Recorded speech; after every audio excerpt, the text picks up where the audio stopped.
ዕለት 29 حمله በስመ አብ ወወልድ ወመንፈስ ቅዱስ አሐዱ አምላክ ዕለት 29 حمله በዛ ዕለት እዚኣ ናይ ጎይታናን አምላኽናን መድኃኒናን ኢየሱስ ክርስቶስ መዘከርታ ልደቱ እያ። ይቅሬታውን ምሕረቱን ምሳና ይኹን ዘለዓለመ ዓለም አሜን።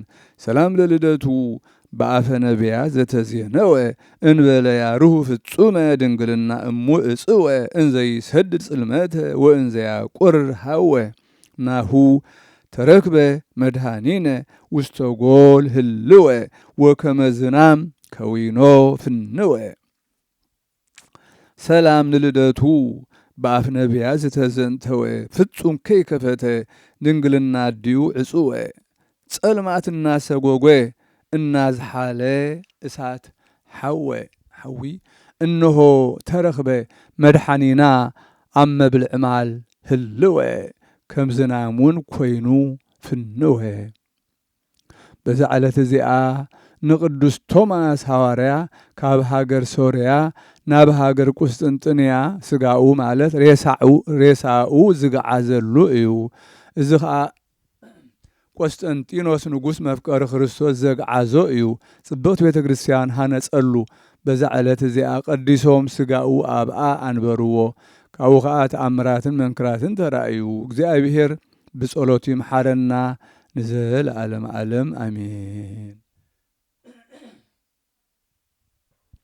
ሰላም ለፍልሰተ ስጋከ እምነ ሃገር ሶርያ ሃገረ ቆስጠንጢኖስ ቁስጥንጥንያ ገባሬ ተአምር ወኃይል ታዴዎስ ሐዋርያ ለኩሉ ዘስጋ እስከይከውን አርአያ አህጉረ ጸላእትየ ረሲ በእሳት የአያ። ሰላም ንምግዓት ስጋኻ ካብ ሃገረ ሶርያ ናብ ሃገረ ቆስጠንጢኖስ ቁስጥንጥንያ ገባር ተአምርን ኃይልን ታዴዎስ ሐዋርያ ንኹሉ ስጋ ዝለበሰ ክሳብ ዝኸውን አርአያ ዓድታት ጸላእተይ ብእሳት ይውዓያ። በዛ ዕለት እዚኣ ቅዱስ ወርስኖፋ ሰማዕትነት ተቐበለ። እዚ ቅዱስ እዚ መስተውዓሊ ቅኑዕ ሃይማኖት ሕያዋይን ንጸሎት ጽሙድን ነበረ ኤጲስቆጶስ ክሾምዎ ደለዩ። ንሱ ግና ካብኣቶም ሃደመ ኣብ ሓንቲ ዓዲ ክልተ ሕዋት መፍቀርቲ ክርስቶስ ኣብ ዘለውዋ ጣህሙን ኣብ እትበሃል በጽሐ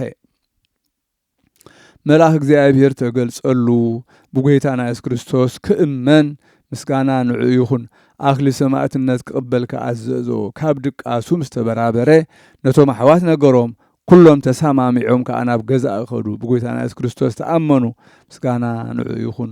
ገዛእ ከዓ ዓብዪ መቕጻዕቲ ቀጽዖም ካብኡ ናብ ሃገር ሰንሑር ክሳብ ዝኸይድ ናብ ቤት ማእሰርቲ ኣእትዎም ድሕሪኡ ምስ ወሰዶም ኣብኡ ዓብዪ መቕጻዕቲ ቀጽዖም ኣብቲ ግዜ ስቅያቶም መልአክ እግዚአብሔር ይግለጸሎም የጽንዖም የዓግሶም ኣቁሳሎም ውን ይሕውየሎም ነበረ።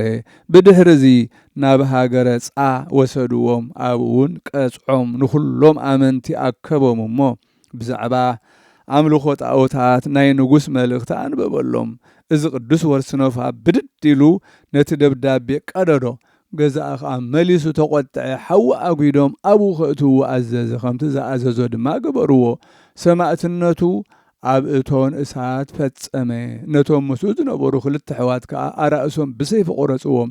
ናይ መንግሥተ ሰማያት ኣክሊል ሰማዕትነት ከዓ ተቐበሉ። እግዚአብሔር ብጸሎቶም ንኹልና ውሉድ ጥምቀት ይምሓረና ዘለዓለመ ዓለም አሜን።